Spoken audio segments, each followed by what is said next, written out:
The diseases of attitude. It's never that pleasant to talk about the negative, but we got to talk about it because life is part negative. These attitude diseases are like weeds that grow in the garden. It's a normal part of life. Here's a good phrase to note. Negative is normal. It's not successful, but it's normal. It's part of life. And here's the next key, in my opinion. You must learn to handle the negative. Don't ignore it. Handle it. Now, I know some people teach the other way. And listen to them, and listen to me, and then make up your own mind. Right? Don't be a follower. Be a student. But I say you got to handle the negative. You don't have to live in it. You don't have to dwell on it. But you do have to handle it, in my opinion. I know some people teach, just turn your head real quick and say, there's no weeds, there's no weeds, there's no weeds. They'll take your guard.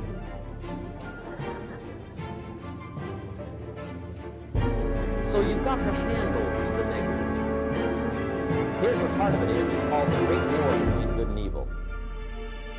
Mr. Reynolds and I are working on a new book this year called The Great War Between Good and Evil. And there is a war on. The minute you were born, you got involved in the war between good and evil, between darkness and light, between negative and positive, between evil and good, between tyranny and democracy, between weeds and human activity. I mean, the war is on. If democracy sleeps, guess who never sleeps? Tyranny. In the absence of light, guess what's automatic? Darkness. If good does not arouse itself and become active, guess what moves in? Evil. It's a war. A mental war, a physical war, a financial war, between enterprise and ease, between accomplishment and failure. It's a war. That's why there's an Old Testament phrase that gives the best advice for human activity when it says, 6 days labor, 1 day rest. Now, I'm sure we've taken that to mean, don't work all 7 days, take one off. Here's what it also means, only take one off. Or you're liable to lose the war. Now, we've got it down to 5 and 2, and maybe that's not too dangerous. I don't know. If God would have thought of 5 and 2, he might have made it 5 and 2. I don't know. You can't think of everything. But here's what it does mean. Enterprise is better than ease. If you rest too long, the jungle overtakes the village. Now, here's the good news about the war between good and evil. Evil is no match for good, but good must be active. Weeds are no match for human activity, but if you stand still, how far in will they come? All the way.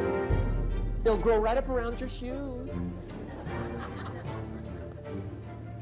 But if you get busy, how far back can you take them? As far as you wish.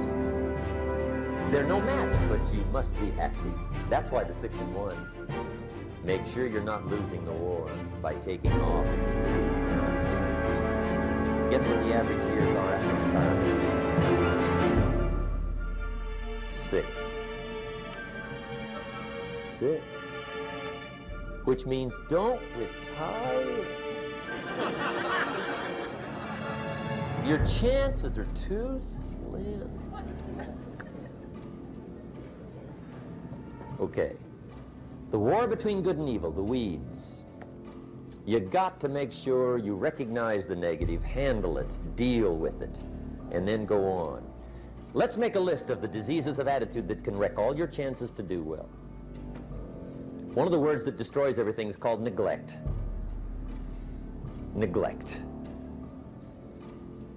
And I found this out. A week of neglect could cost you a year of repair. It isn't worth it. So what to be on the lookout for? Here's the list. If you were making it, you'd have the same list I've got. Right? We're not covering anything new tonight. This is a reminding session, not a teaching session. But it doesn't hurt to go over it again. Here's the list. Attitude diseases. Number one is indifference. The shrug of the shoulder. The guy's not even concerned. He's just drifting. This is called the mild approach to life. A disease known as mildness.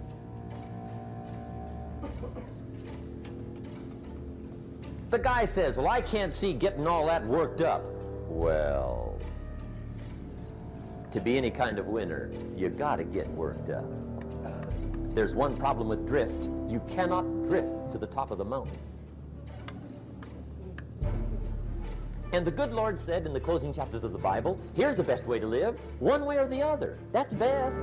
Hot or what's next best? Cold is next best to hot. Not the half-baked middle, lukewarm, not too hot, not too cold. What a sad way to live.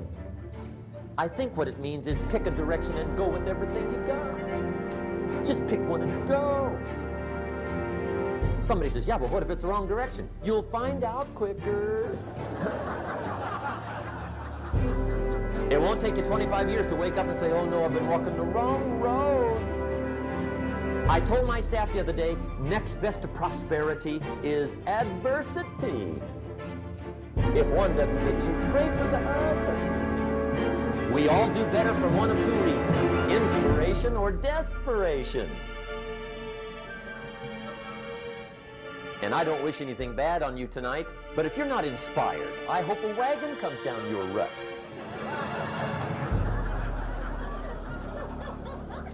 Whatever it takes to get you to try harder, read more, set your goals, and go for it. Somebody asked me one time, what quality would I pick if I wanted to work with somebody? And you know what I picked first? Number one, strong feeling. Please, number one, give me somebody that feels strong.